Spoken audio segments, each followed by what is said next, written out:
Hello guys, तो आप लोग कैसे हो। आ गया है आपका प्यारा सा channel B R career point. तो आज आपके लिए लेकर आया हूँ क्लास 10th का फिजिक्स का पहला चैप्टर प्रकाश का परिवर्तन और अपवर्तन, जिसमें हमको पढ़ना है प्रकाश। सबसे पहले पढ़ना है प्रकाश यानी लाइट। लाइट क्या है? जो कुछ भी हम लोग देखते हैं वह लाइट के माध्यम से देखते हैं। आखिर लाइट है क्या? तो देखिए आज समझते हैं। लाइट हमारे जीवन में बहुत ही महत्वपूर्ण भूमिका निभाती है, लाइट यानी प्रकाश। तो देखिए प्रकाश है क्या? प्रकाश है क्या? तब प्रकाश वह महाभौतिक कारण है। प्रकाश वह महाभौतिक कारण है जिससे हमें किसी भी वस्तु को देखने की अनुभूति होती है। मतलब कि किसी भी वस्तु को देखने में हमारी सहायता करता है प्रकाश, वह प्रकाश कहलाता है। एक बार रिपीट करते हैं। प्रकाश वह महाभौतिक कारण है जिससे हमें किसी भी वस्तु को देखने की अनुभूति होती है, अर्थात किसी भी चीज़ को, किसी भी वस्तु को देखने में हमारी सहायता करता है, वह प्रकाश कहलाता है। हम कोई भी वस्तु को प्रकाश के माध्यम से ही देख पाते हैं। जैसे हम बोर्ड को देख रहे हैं तो बोर्ड पे प्रकाश है, इसी की वजह से हम बोर्ड को देख पाते हैं। आगे देखते हैं। प्रकाश ऊर्जा का ही एक रूप है। प्रकाश जो है ऊर्जा का ही एक रूप है। यह हमेशा सीधी रेखा में गमन करती है। अब यहाँ पे सोचने वाली बात है, प्रकाश जो है हमेशा सीधी रेखा में गमन करती है। VVI क्वेश्चन है ये, VVI क्वेश्चन एग्जाम के लिए, कि प्रकाश किस रेखा में गमन करती है? तो सीधी रेखा में, एकदम स्ट्रेट लाइन सीधी रेखा में गमन करती है प्रकाश। उसके बाद निर्वात में प्रकाश की चाल। निर्वात में प्रकाश का वेग, वेग का मतलब चाल होता है, वेग का मतलब चाल ही होता है, ठीक है। वेग का मतलब चाल, स्पीड, ठीक है। तो निर्वात में यानी कि वायु में प्रकाश का चाल कितना है? तो 3 × 10⁸ मीटर प्रति सेकेंड। ये आपके एग्जाम के लिए ये भी VVI क्वेश्चन है, ये भी VVI क्वेश्चन है। याद हमेशा रखिएगा कि निर्वात में प्रकाश का चाल कितना होता है, वेग कितना होता है? तो 3 × 10⁸ मीटर प्रति सेकेंड होता है। तो आगा है प्रकाश एक विद्युत चुंबकीय तरंग है। तो प्रकाश क्या है? तो विद्युत चुंबकीय तरंग है। तो आशा करता हूँ कि ये आपको समझ में आया होगा। इसको नोट कीजिए, जल्दी नोट कीजिए।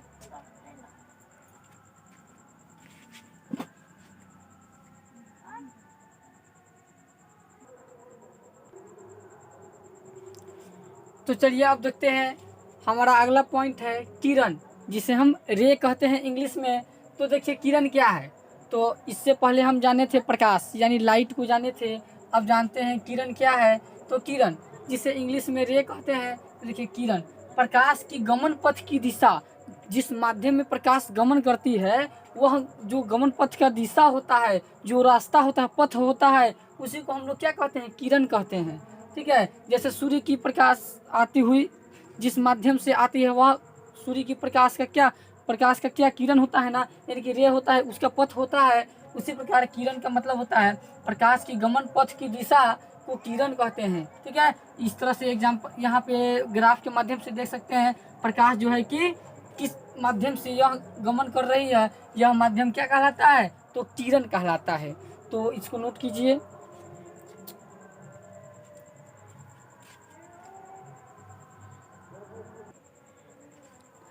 चलिए अब समझते हैं। नेक्स्ट पॉइंट है आत्मदीप्त पदार्थ। आत्मदीप्त का मतलब होता है अपने आप पे निर्भर रहना। आत्मदीप्त का मतलब होता है अपने आप पे डिपेंड रहना। तो देखिए आत्मदीप्त पदार्थ क्या होता है। तो वे पदार्थ जो स्वयं अपने आप से प्रकाश उत्सर्जित करती है। वे पदार्थ जो स्वयं अपने आप से क्या करता है? प्रकाश उत्सर्जित करती है, वह आत्मदीप्त पदार्थ कहलाता है। जो स्वयं स्वयं अपना जिसके पास स्वयं अपना प्रकाश हो। जैसे मैं उदाहरण में दिया हुआ है सूर्य, तारा, दीपक, इन सभी के पास क्या होता है? स्वयं अपना प्रकाश होता है। सूर्य के पास खुद का अपना प्रकाश है, तारा के पास खुद का अपना प्रकाश है, दीपक के पास खुद अपना प्रकाश है। तो यह क्या है? आत्मदीप्त पदार्थ हो गया। यह क्या हो गया? आत्मदीप्त पदार्थ हो गया। तो नोट कीजिए इसको।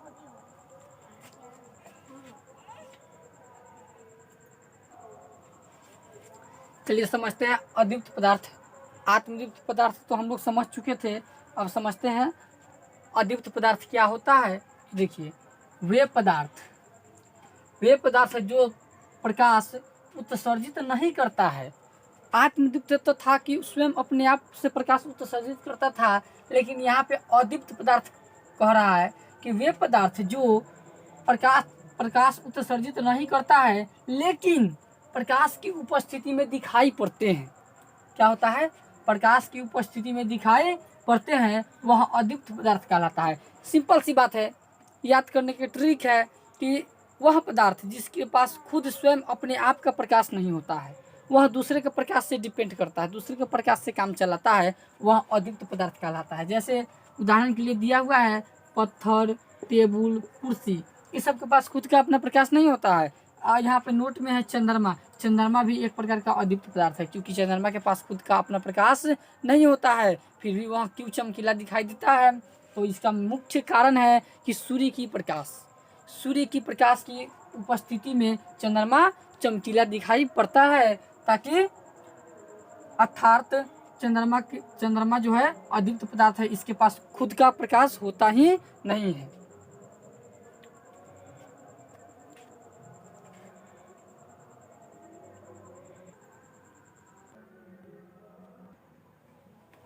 आइए अब समझते हैं पारदर्शी पदार्थ। पारदर्शी पदार्थ जिसे ट्रांसपेरेंट कहते हैं इंग्लिश में। तो देखिए पारदर्शी पदार्थ ट्रांसपेरेंट क्या है? तो पारदर्शी जो आर पार हो जाए, पारदर्शी का मतलब होता है जो आर पार हो जाए, ठीक है। पारदर्शी का मतलब जो आर पार हो जाए। तो देखिए पारदर्शी पदार्थ जिन पदार्थ से होकर प्रकाश पूर्ण रूप से, ठीक है, जिन पदार्थों से होकर प्रकाश पूर्ण रूप से आर पार निकल जाता है वह पारदर्शी कहलाता है। वह क्या कहलाता है? तो पारदर्शी कहलाता है। हमेशा याद रखिएगा, जिन पदार्थों से होकर, ठीक है, जिन पदार्थों से होकर प्रकाश पूर्ण रूप से पूरा, ठीक है, आर पार निकल जाता है वह क्या कहलाता है? तो पारदर्शी पदार्थ कहलाता है। जैसे इसका उदाहरण है कांच। कांच मतलब शीशा। तो शीशा में अगर शीशा से प्रकाश को गुजारते हैं तो क्या प्रकाश पूरा आर पार हो जाता है ना। तो यहाँ क्या है? पारदर्शी है। पानी, हवा इत्यादि ये सब क्या है? तो पारदर्शी पदार्थ है। और इसी का उल्टा देख लीजिए अपारदर्शी पदार्थ। अपारदर्शी जिसे अपारदर्शी पदार्थ क्या है? तो देखिए जिन पदार्थों से होकर प्रकाश बाहर नहीं निकल पाता है वह अपारदर्शी पदार्थ कहलाता है। जैसे इसका एग्जाम्पल है पत्थर, ईंट इत्यादि। पत्थर के कभी आर पार होता है? तो नहीं, प्रकाश पत्थर के आर पार कर ही नहीं सकता है, ईंट का आर पार कर ही नहीं सकता है। तो ये सब क्या है? अपारदर्शी पदार्थ है। इसको नोट कीजिए, बहुत ही इंपॉर्टेंट है।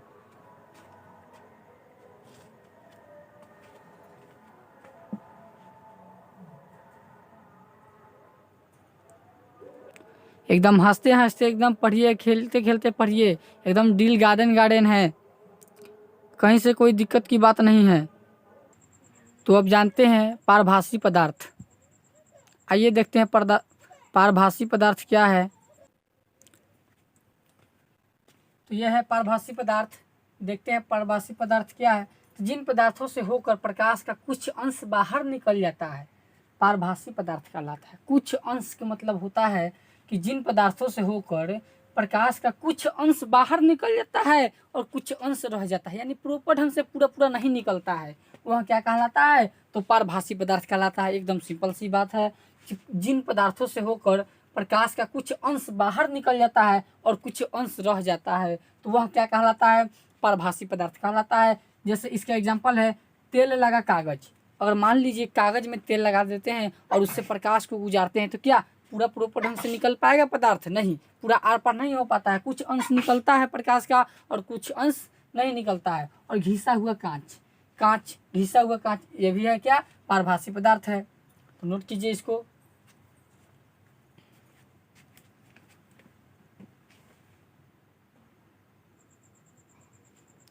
आइए समझते हैं छाया क्या है।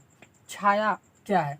तो प्रकाश के गमन पथ पर जब अपारदर्शी वस्तु रख दी जाती है तो प्रकाश उस अपारदर्शी वस्तु को पार नहीं कर पाता है, इसलिए वहाँ का जो क्षेत्र होता है वह अंधेरा हो जाता है, अंधेरा क्षेत्र बन जाता है, जिसे हम छाया कहते हैं। आइए एक और समझते हैं इसको, छाया क्या है। तो प्रकाश के गमन पथ पर जिस पथ से प्रकाश गमन करती है, जब